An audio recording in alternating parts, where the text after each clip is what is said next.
And hello everyone, it is Peter Sam the Narrow Gauge Engine back again for the final major video for 2023, ranking all of the episodes from the esteemed sister series of Thomas and Friends, TUGS.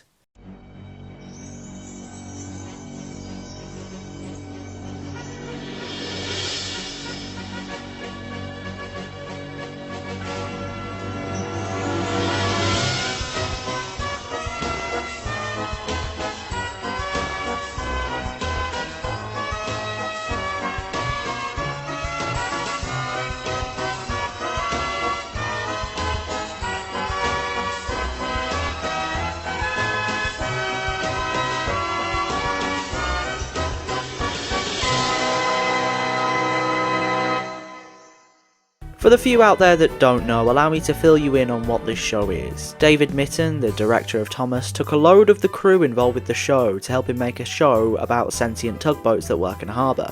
This show was called TUGS, and a 13-episode season was released in 1989. Unfortunately, Clearwater Features, the production company that Mitton was involved with, filed for bankruptcy a year later, and so TUGS was no more. I should probably mention that all the while, Britt Allcroft, who had no involvement with the series, filed a lawsuit against Mitton for something. I assume it's the concept of a vehicle having a face, but like, dude, that was really not your idea. Probably wasn't even Audrey's, to be fair to the guy. Allcroft must have done some serious grovelling though, because in the following season of Thomas and Friends, everyone had their jobs back. Well, apart from Ringo Starr, who was too busy of course. So as you may have heard me mention, this sister series had a 13 episode run, and I'm here today to talk about all 13 of these episodes in depth, and with all of the harsh critiquing that you'd expect from your typical Peter Sam video. Just because the show's changed doesn't mean I have. By the way, did you know my most viewed video isn't even to do with Thomas and Friends? I find that extremely ironic.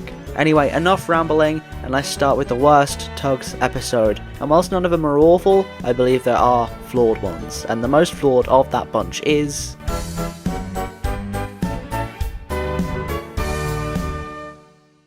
Number 13, Warrior. Let's get straight to business. The reason Warrior kinda sucks in my opinion is because it's trying to prove something that I personally believe doesn't need proving. What the episode tries to do is show the titular character to be reliable and hardworking despite his flaws, but like, I already knew that, and I think a load of other people already knew that, even on the first watch. I think it was clear that in episodes prior to this one they tried adding scenes where Warrior would mess something up or have Top Hat call him unreliable for one reason or another. The example that springs to mind as I'm writing this script is the scene in Pirate where Warrior bumps into a barge full of flares and sets them off. But these are minor inconveniences and not giant out of control screw-ups like with Boomer from another episode I'll get onto later. So the whole premise of this episode is redundant, and it's not even like Warrior has a major screw-up in this episode either. The worst that happens is he accidentally sinks Big Mac's already overloaded barge. It's no giant explosion type thing which could create the impression that Warrior is a danger to everyone and he would therefore have to prove himself. It's just minor stuff that shows him to be a bit clumsy really. It's nothing extreme, which is what I think the episode really needed to help boost it up higher. More extremes, explosions, crashes, ship sinking, stuff along those lines. I'm not saying those are necessities for amazing TUGS episodes, as you'll see later, but it does help. It isn't just Warrior that's the focal point of this episode though. He shares it with Izzy Gomez, who attempts to get into port without a tow and gets himself stranded on some rocks. A minor story led by a minor character is our B-plot here, and it just doesn't help the episode much at all. I'm sure there's a few lines that entertain me in there somewhere, but on the whole this one really is just weak in comparison to the others. All it needed was a better moral, more action, and maybe just remove Izzy Gomez. The insensitive Mexican stereotype character doesn't need to take the lead part of any story in any episode. The episode was just weak on concept alone, but I do quite like Warrior's character, so I give it a 1.5 out of 5. He's an entertaining fellow, what can I say?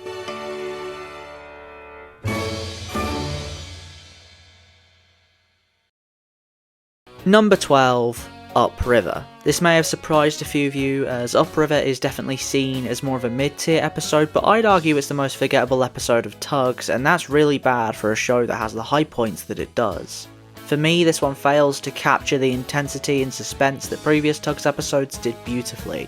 I don't really know why. Maybe it's the fact that floating logs don't seem all that intimidating, but for me, those scenes where they destroyed piers and came hurling down the river weren't really interesting. I kind of switched off at that point. Let's not forget that the first bit is a bit too similar to the episode Trapped for my liking. Oh no, a character is trapped by something and they all have to work out how to fix the problem. The resolution of said problem is also the exact same. Listen, I love Billy Shupak as much as the next guy, but having him solve an issue that is rather similar to another issue he solved in a previous episode isn't really the best way to utilise his character. Both parts of the episode aren't really that interesting, and that is why it's forgettable and why this episode is as low down as it is. Luckily, there are some good points, and the main one is that Big Mac has a leading role, which is great. I'm not his biggest fan or anything, but he's a likeable enough character in my opinion. And yes, whilst narratively I find it to be quite lazy, seeing Shupak around is always at least somewhat of a delight. So that is why I gave the final episode of the show a 2 out of 5. At least you beat Warrior up, River. At least you did that.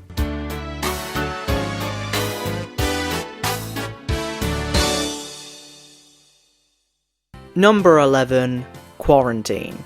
Oh, delightful Quarantine, you were never gonna get that high up, were ya?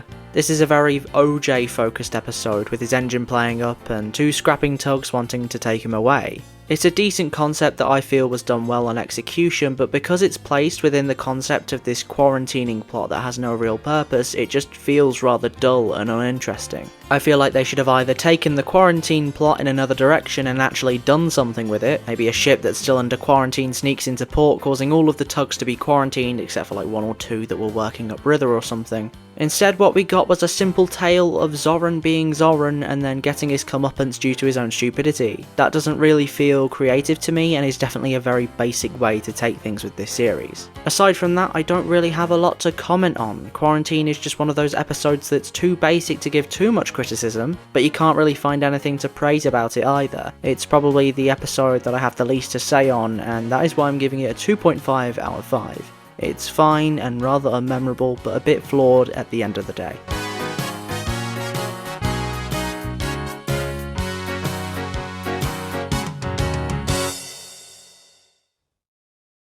Number 10, Big Freeze. Big Freeze is a weird one that I'm not completely sure of. It has some great moments in there, such as the ending and Warrior's interactions with Lily Lightship, but again it just feels a bit too similar to Trapped for comfort. Oh look, some Z-stacks accidentally trapped the Star Tugs in an enclosed space with a barge. Even the whole thing of all the Star Tugs trying to solve a problem, whilst on its own is just an average plot, when coupled with the other plot into one episode, it just feels like an additional part of this episode that makes it feel like Trapped 2 Electric Boogaloo. Though I must stress that the great moments do really help to get this episode as high as it did, unlike Upriver, which really didn't have any. Warrior is rather entertaining in this episode, as is Zoran. Lily also has a few good lines sprinkled in there as well, and that ending is certainly the highlight of the episode, with such good singing performed by Sue Glover. No mere words can describe its beauty, so if you haven't heard it, then go and listen. It almost brings me to tears every single time I hear it. Not to be that guy though, but it's like 2 minutes out of 15 minutes of otherwise very mediocre content. In my opinion, this episode should have had its focus on Hercules instead of 10 Cents and Sunshine as the leads. He was the one Star Tug that felt like he never had an episode where he was prominent, and I think an episode which put him at the forefront would have been amazing to see.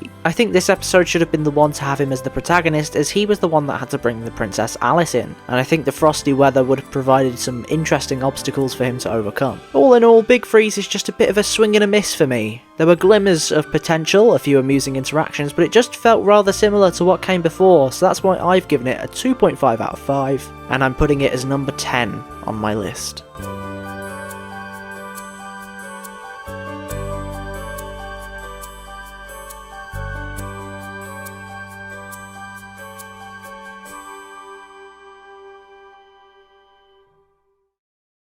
Number 9, Regatta. I think the only problem Regatta has, despite it being a really big one, is the fact that the 2 protagonists are Lily Lightship and Grampus. These are both rather minor characters, and don't get me wrong, it's good their characters are being taken advantage of, but because it's not a Star Tug or a Z-Stack that are leading either of these stories, it feels like there's not a true major plot in this one. I know Grampus becomes a Star Tug at the end, but during the entire episode up until that point, he isn't one, so I feel like there's still some validity point in my argument. But apart from that, there's nothing too wrong with Riata. I feel like how it is structured with Lily's story and Grampus's story being split fairly evenly and having the entirety of one story play out before the second begins is definitely my preferred way of watching these episodes. Structurally, I'd go so far as to argue it's one of the best episodes, but because of that massive main character issue, I didn't put it as high as others on the list. Especially because most of the Z stacks don't get highlight episodes in these 13 episodes, except for Zebedee and maybe Zoran in Quarantine. Even then though, he shared the role with OJ really, so one of them could have had a leading role here in my opinion. That is why I gave this episode a 3 out of 5 in the end. It's good, but others are better.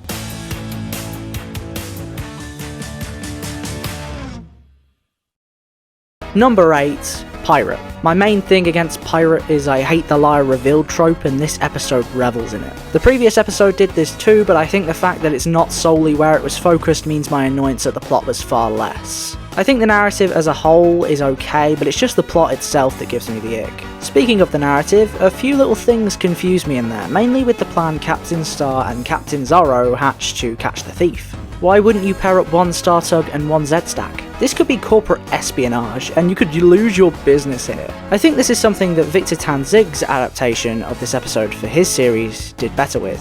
He paired LMS engines with LNER engines, and those pairings created lots of entertainment for the audience. This brings me back to my point about Z stacks not really getting the limelight, and you could have had some top tier character pairings here like Top Hat and Zoran, Tencent and Zip, or Warrior and Zack. All of this was missed out on because for some reason Mitten and Cardona thought it would be a good idea just to have the Star Tugs and Z stacks pair up separately. That was such a missed potential moment with this episode, and a disappointing realisation to make. However, I want to make it clear that Pirate isn't all bad. Some good points about this episode are that it introduces us to Grampus, it gives us some funny hijinks with Zip and Zug, and I think it has some really cool models. Sea-Rogue and his uncle, or whoever that old guy is, are two really cool models, as well as the evil Tugs with the green lights. Pirate ultimately has some stuff going for it, but it just drops the ball when it comes to its narrative a few too many times for my liking. That's why I gave it a 3 out of 5. What it has over Riata is a clear, strong protagonist in Tencent, and some cool ass fucking props.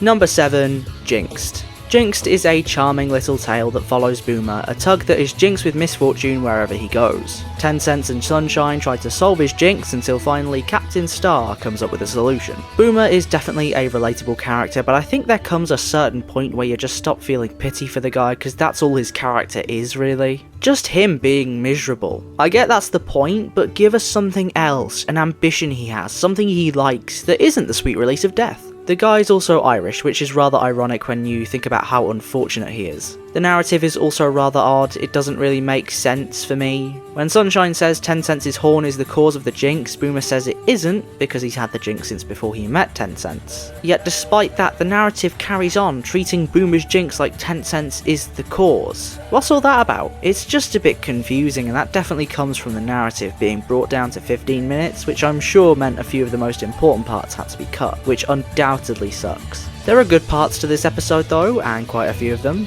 The funny parts are amazingly funny, such as Boomer sinking and getting struck by lightning whilst out at sea. I think there are also some sweet moments as well, such as the ending. Boomer finally gets rid of his jinx and finds a purpose being a houseboat. Also that scene where Boomer floats out to sea with a boat just before he gets struck by the lightning. The music and lighting here are so beautiful, and it's also actually pretty funny because in the next scene he's been struck by lightning. It's like, "Goodbye you beautiful boy. Go, make us proud." And then a minute later he comes back all burnt up and goes, "Yo, remember how you said make you proud?" All in all, Jinxed is one with a lot of good moments, but was held back a bit due to the runtime. That's why I gave it a 3 out of 5 and why it ended up in the middle of the list.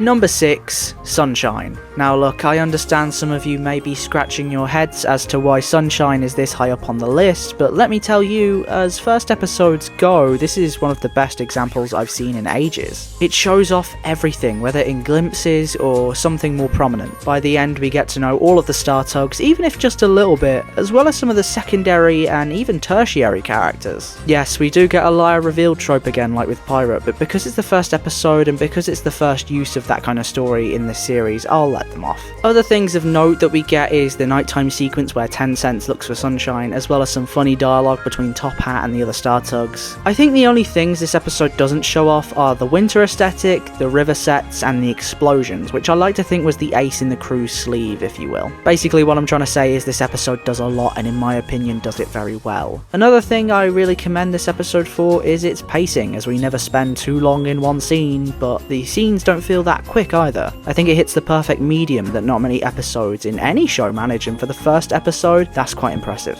I will say, the one thing that really holds this episode back is that it doesn't go full out with anything. You know how Munitions goes full out with its explosions and Ghosts goes full out with its spooky shit? There's not really anything like that with this episode, and that's why I gave it a 3.5 out of 5 in the end. It's very strong, but not as strong as others high up on the list.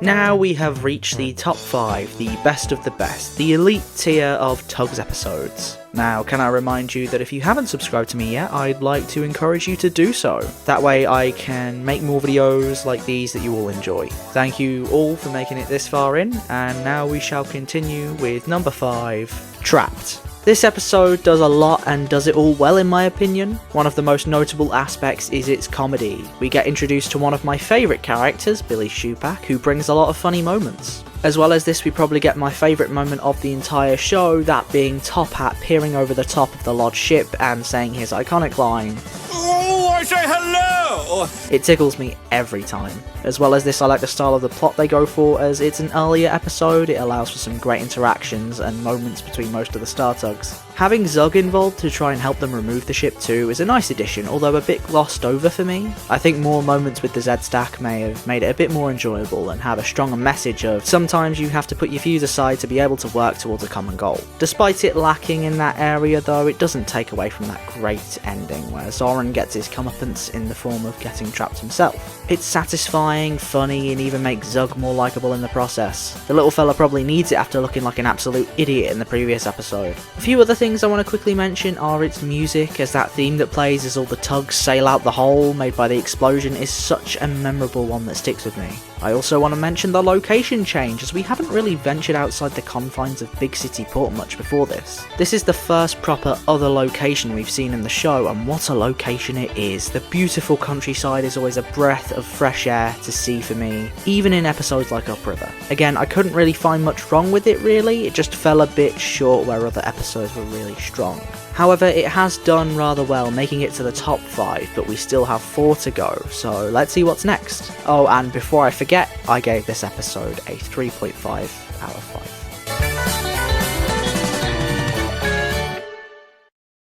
5. Number 4, Ghosts. Ghosts is such a technically strong episode in the series, arguably the most technically strong. The foggy nighttime atmosphere coupled with the hauntingly mesmerising music that is unlike anything else I've heard out there. The closest thing is the music from the season 8 episode Halloween, and even then it is a far cry from it. Loads of elements come together to produce this eerie yet amazing time, but that doesn't mean it's without its faults. Firstly, it feels very repetitive narrative-wise, and I would say that this episode's narrative is pretty weak, considering that its focus lies elsewhere. It's just scenes of the various characters running into the ghost tugs, and really, we could have cut a few of those out. Like, did we really need to see OJ seeing them? I don't think so. As well as this, I think the ending would have been way better if it was left on a more unstable note. Hercules comes in and explains everything at the end, and whilst yes, we don't really have much of an explanation for Sunshine seeing King Neptune, it all feels too set in stone that he did indeed imagine it. I feel like instead of that scene with OJ, we could have had a scene with Grampus or Sally Seaplane seeing something else odd that night that can't be explained in the final scene. The ending we got was still good though, as there were many other scenes throughout the episode, such as the scene where Tencent and Sunshine see all of that spooky shit, or where Zoran and Izzy Gomez finally get on after seeing the Ghost Fleet. There are so many more funny or spooky moments that build upon each other throughout the episode, but those were the few that came to mind in the moment.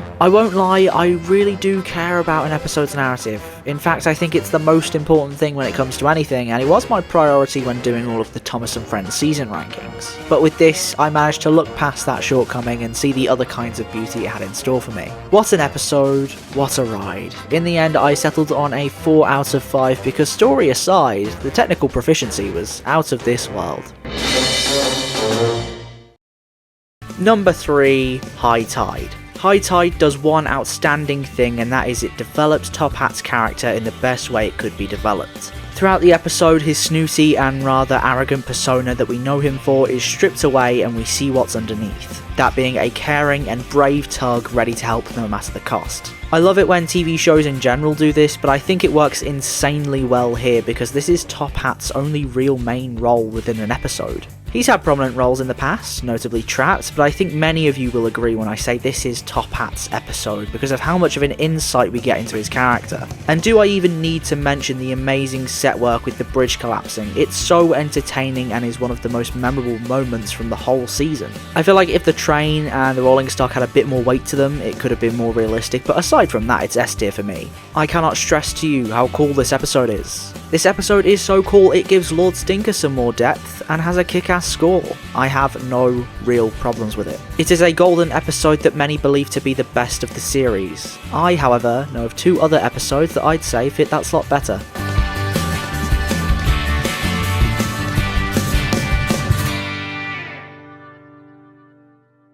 So, out of the 2 we have left, which one walks away with the trophy and which one is the runner-up? Well, the answer is... I don't know. Both Munitions and High Winds are so amazing and beautiful and just absolutely phenomenal in their own unique ways, and it's so hard to choose one over the other, so I'm just going to talk about them both. I'll go in episode order, so Munitions is up first. Let's go.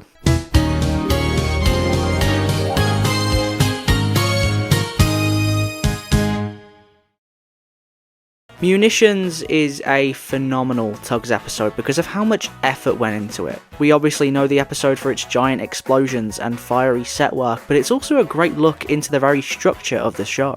In this episode, the Star Tugs were partly wrong, just like Blue Nose, told to us by the narrator at the end of the episode. We are obviously made to side with them, but they were still clashing with authority, even if that authority had his head in his arse. This tells us a few things. Firstly, OJ can be wrong, which is actually really surprising to see from a wiser, more aged character. I mean, we've seen it from Edward, but he didn't even feel like the same engine at that point. But with this episode, OJ is both in character and flawed in a minor sense. This can tell the kids at home that they can be wrong, and that's okay. Obviously, what came from the Star Tugs being wrong was rather extreme and deadly, but hey, it's a good way to present a moral in my opinion. I think one of my favourite things about this episode though is 10 Cents. He is so chivalrous and brave and all of those admirable, if a little stupid qualities seen within any hero character. Hell, he could have left Blue Nose but risked death for it and risked death again when saving the others from a burning tanker. There is a lot to talk about with Munitions. I could talk about how dark this episode is or the fake out death ending, but I feel like I'd be repeating what others have already said.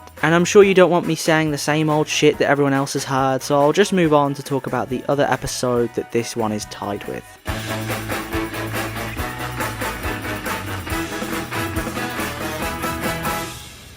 High Winds is, in my opinion, the first true insight into what the series could have become if it had grown.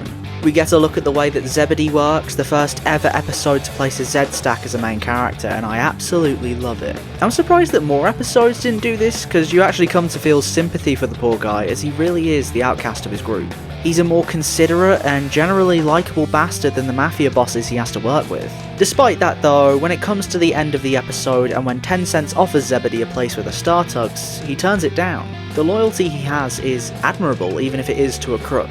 All of this is just the first big thing this episode does well, the second being Johnny Cuba. He is such a great villain, better than those green-eyed tugs who don't even have names, better than Burke and Blair who only do what they do for business and money, and even better than Blue Nose who was annoying but ultimately was doing what he was doing for good reasons. As Alfred from Batman said, some people just want to watch the world burn, and Johnny Cuba is exactly that. His character is alluring and intriguing as well as entertaining. He also provides some lore, as he is said to have worked with Captain Zorro in the past. That's how good this story gets. We get the lore. This story is so good that Hercules actually has something to do besides speak for a couple seconds in one scene and then disappear. High Winds is amazing, and whilst I'll never be able to truly say it's the best because of how good Munitions is, it is definitely my favourite episode from this wonderful, wonderful series.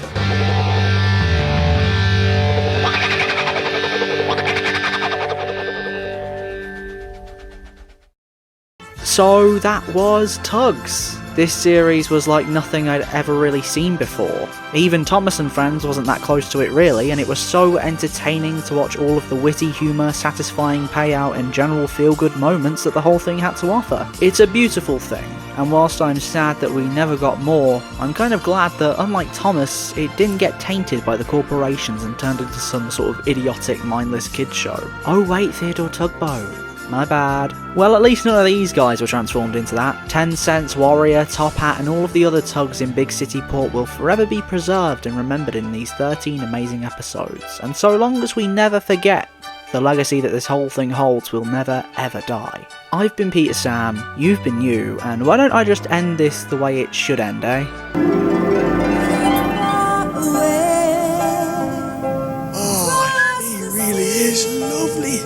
Yeah. Good night, Vienna. Good night, Vienna. You're missing me, but no matter how far away you are, know that I'm here to guide.